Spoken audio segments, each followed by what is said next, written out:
Hiya, I thought I'd do a little video and I'm just sitting here. It's quite late at night, about 10 p.m, and I'm doing a little video of just me lying on the sofa. Look, oh, this is the life. Look at me odd socks.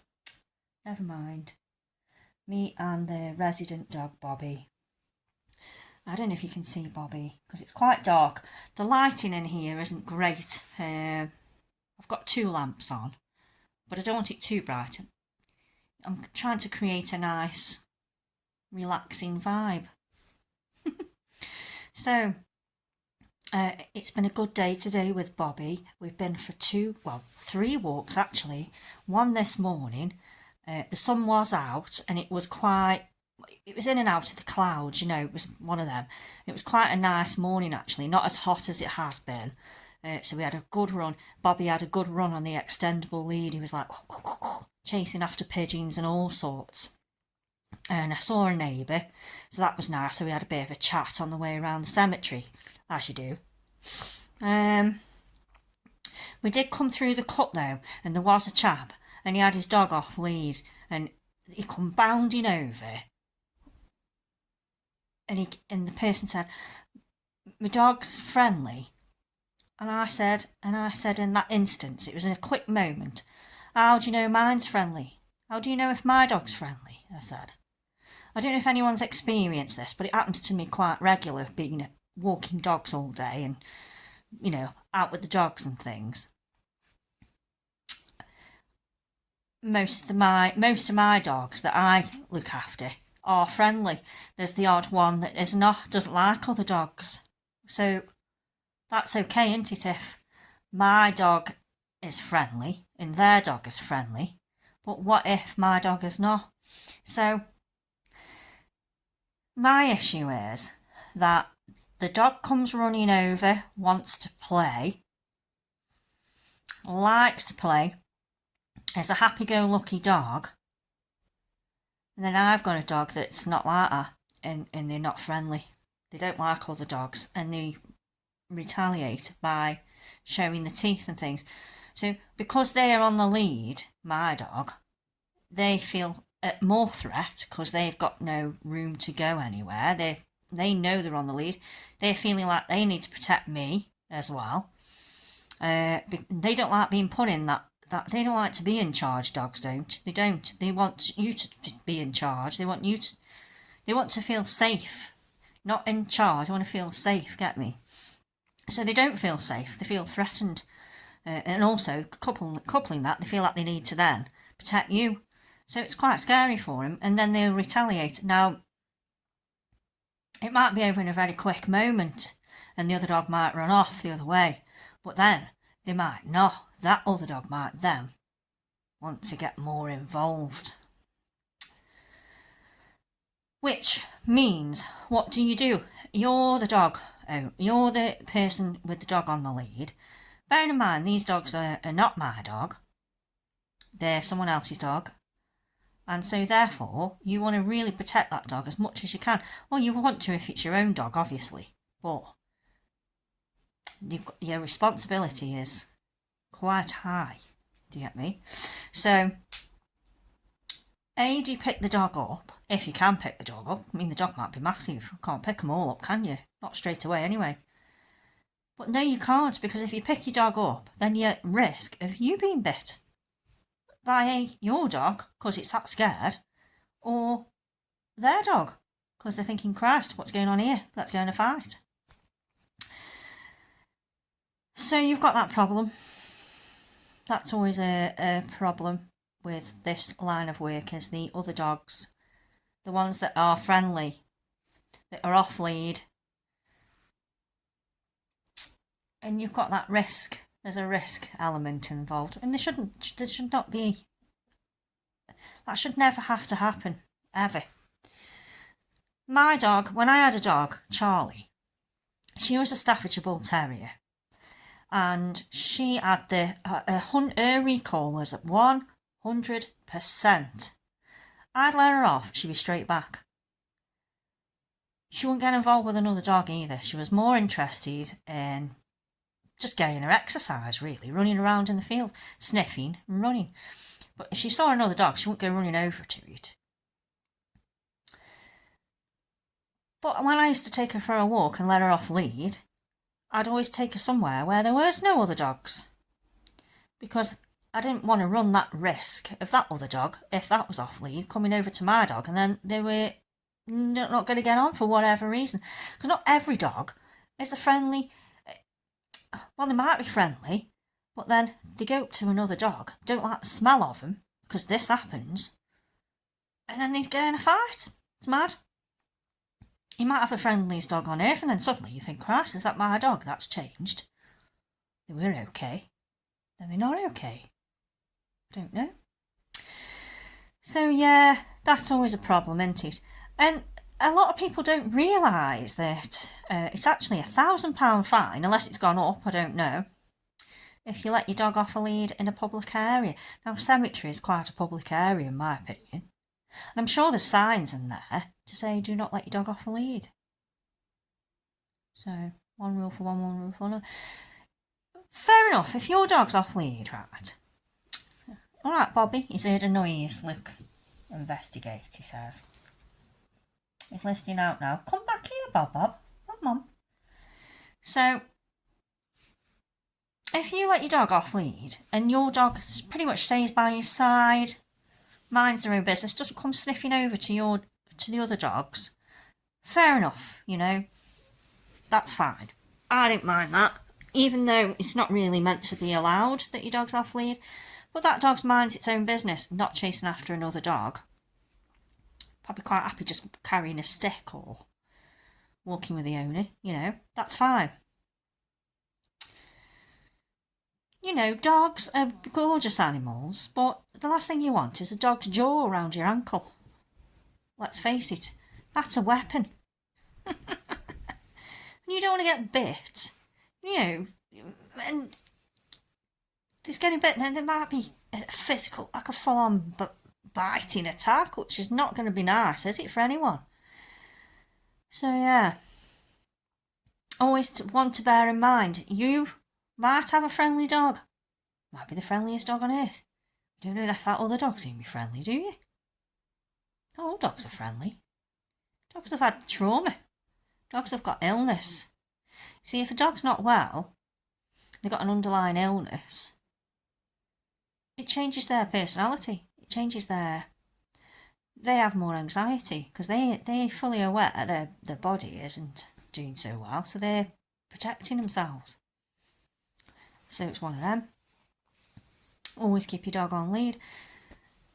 You know, there's places you can take your dog off lead. The Freedom Field, there's the few of them all over the country, Freedom Fields in the UK. I'm sure they're everywhere. And then we've got like places, there's a park near us. God, my hair's a mess, just checking. Oh my God. It is late though. I need to brush, doesn't it? Just checked it, just see myself. You know, and let them off where it's safe to do so. There's a park near us in the next town from me. Take them there, you can let them off lead, as long as there's no other, unless other dogs are okay and they seem to be okay and whatever. But, yeah, it's a big thing. It's a big thing to, it's a nice thing if dogs socialise and they get on. That's a nice thing. You know. But it takes time, those sort of things take time, introductions and things. I feel that you've got to meet up a few times and the dog's got to be pretty good with each other. You know, at the end of the day, you're thinking about your own dog's welfare and you want them to be chilled out and happy and playful and, you know, tail wagging up in the air, waggy, waggy, waggy tail, play bow, happy dog, you know, not angry dog. So yeah, that's what happened today. Moving back to what happened today, it was very brief, the brief moment. Like I say, it happens to me ever such a lot. I have to manage that risk somehow. I try and avoid people with dogs off lead, go a different route. Try and just avoid really. My dog's on a lead, their dog's off a lead, just no brainer. Yeah, so it was good, and then we went out. Then we came back. That was after that walk. We came back and we had some breakfast. Bobby had his breakfast, and we had some play. Then we had the music on because Bobby likes that. It's always good with the music on for Bobby because he's quite a sensitive dog, and if he hears the noises outside, like if there's any children playing, the ice cream van comes. We have an ice cream van that comes every day in the summer, and they play music. It sets Bobby off. People just doing DIY. There's always someone hammering, isn't there? In my neighbourhood there is. Anyway, there's always somebody hammering something, knocking something up, creating some noise. I understand everybody's got to do it DIY. Heck, we do it. But yeah, there's always some clutter and bang and then up a few streets away the road and you've got cars backfiring. Boof, boof. Oh, crikey almighty. Sets the dog off. Then there's all the dogs in the neighbourhood. Let's not forget about them. So everybody's got dogs. That was a bang. You heard that? You're going to have a woof. He's going to have a woof. No. See, because I've got no sound going or TV, you can hear. Very sensitive. Yeah, so you've got, obviously, everybody here pretty much owns a dog, and so you'll get like a dog bark, and then another dog will bark, then my dog will bark, then someone else's dog will bark. Or my dog will bark first, then somebody else's dog will bark, and then someone else's dog will bark. And it's like, I'll say, shh, stop it now, come on, shush, come on. And I'll hear someone else go, shush, come on, shush, stop it now. And we're all like sort of telling our dogs off in the street. Oh, it's funny, but that's what dogs do. They communicate, don't they, through the barking. That's how they communicate. They're all probably just going, hiya, mate, hiya, mate, hiya, mate, hiya. That's probably what they're doing. I wonder what they're actually saying to each other, if dogs could talk. Hi, mate, hiya, I'm boarding at Deb's. Hiya, mate, no way. We need to come sniff each other out soon. Cheers, that's one. Trust me, I've not had a drink, okay, just so you know. This is how I normally am. A bit nuts.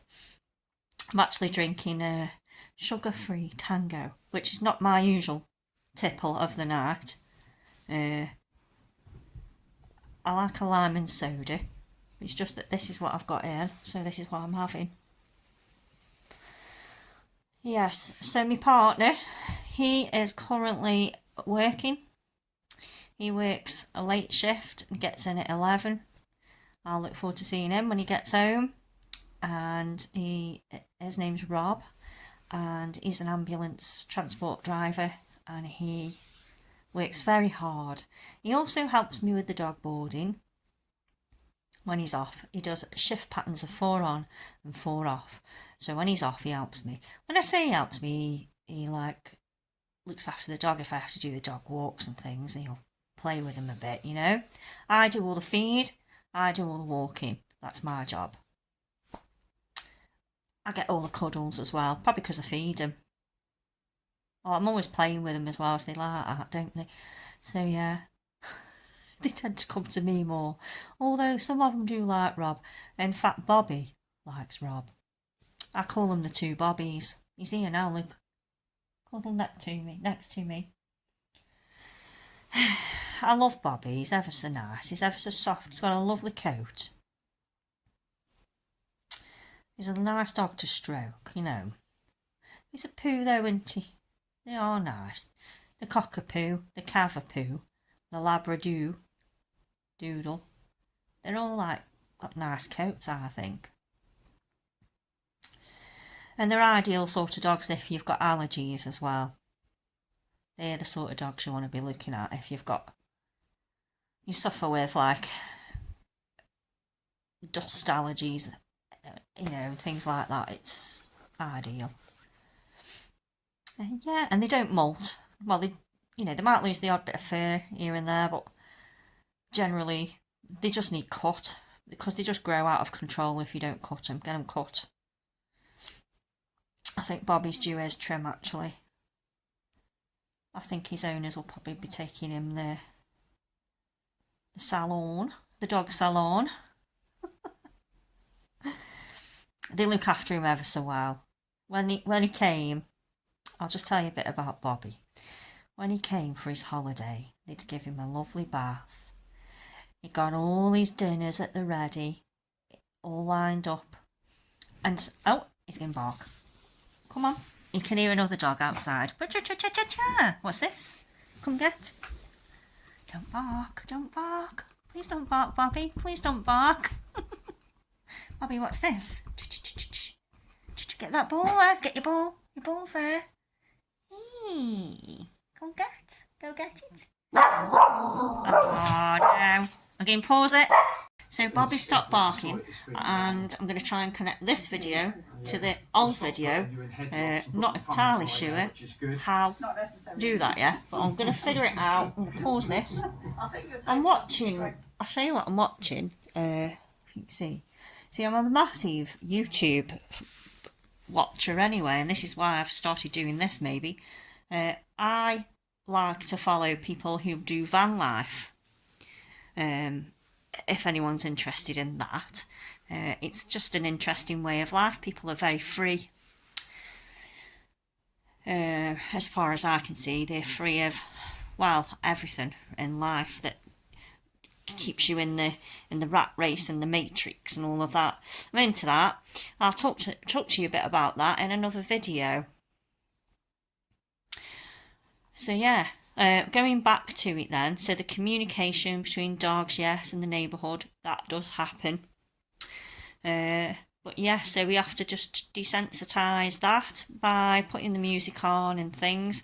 Like I was talking about the barking, and then he barked. Who'd have thought it? Who'd have thought that? Because I've got the TV on pause. And there's no sort of constant background sound, it affects Bobby. You can hear all kinds of things, I swear. You can hear just everything out there, even though I can't hear anything.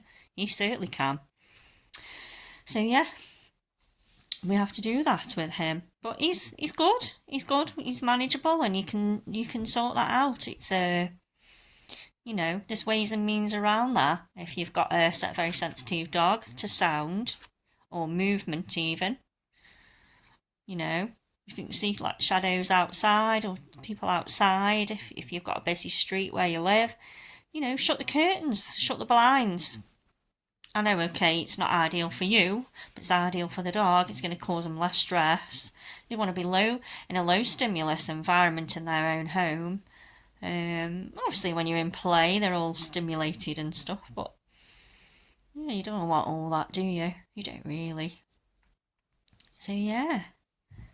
Yes, we have had a good day, me and Bobby. We've been for 3 walks. We went for one this morning, one this afternoon, which was quite a brief one around the neighbourhood. And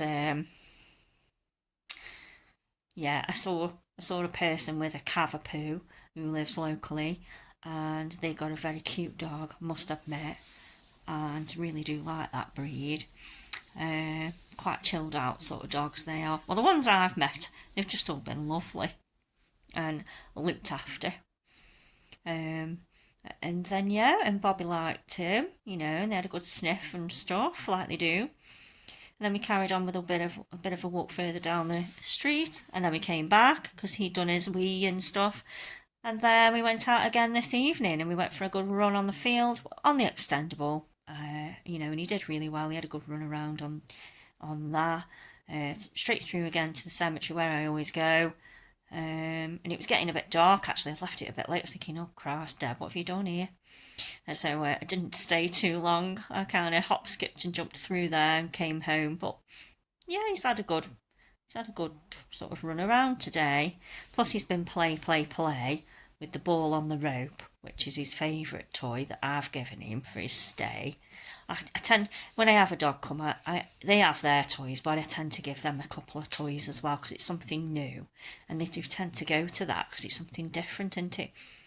I've got the snuffle mat as well, and the what do you call it, where you find the treats. It's like a puzzle toy. There's quite a few different things you can have.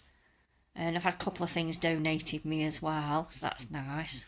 So it keeps them stimulated. Some dogs like that, some dogs not bothered, some dogs like it. So yeah, it's been a good day. We've had a good day, definitely. We've been watching some YouTube, me and our Bobby. I'm always watching YouTube, like I say. I don't watch TV. I haven't watched TV for 10 years. No, that's a lie. About 4 years ago, I think I might have tried to get into Strictly Come Dancing, but I really didn't like it. I watched like one episode of it, thought, no.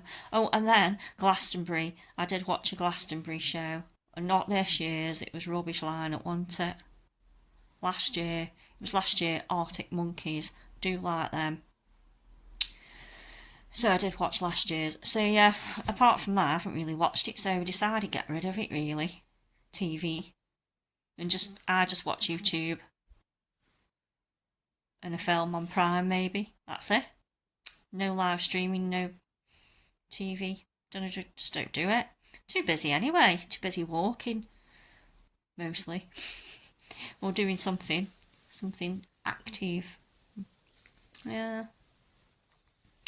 So I'm going to upload this. I'm going to upload this with the other one, and hopefully it'll connect together.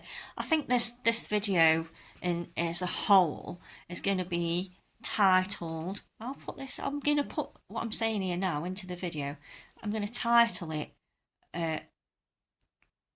Dogs Off Lead in Public Area / Reactive Dogs. Maybe something like that. And I'll do these videos quite often now, quite enjoying it. And they're going to be all about sort of my day-to-day doings and stuff like that.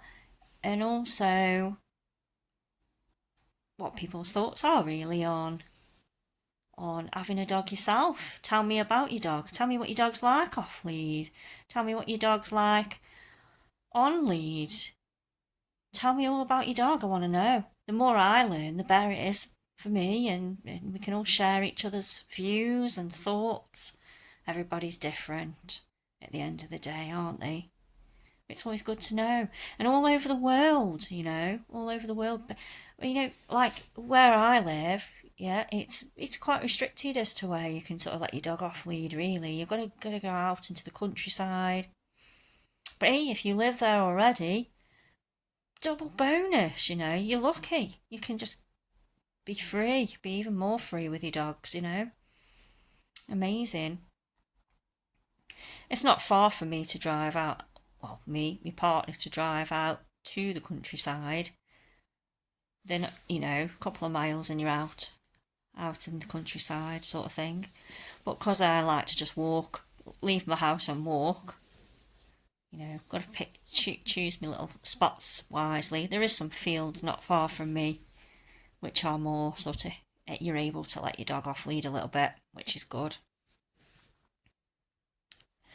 And I do actually, and just so you know, before I go, I do walk a dog 3 or 4 times a week that's got a brilliant recall, and I do let him off lead in the fields not far from me, where you can see quite far all the way around you. So letting them off lead, just checking, scoping the area, let them off for a bit, have a run, recall them back so they have a good run back to you, set them off, go chase, whatever, go run, recall them back, and then they have a good run.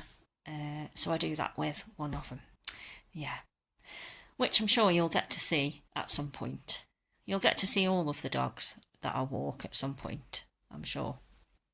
All right, over and out. Love you all lot. Love your fur babies. Love them so much. Take care.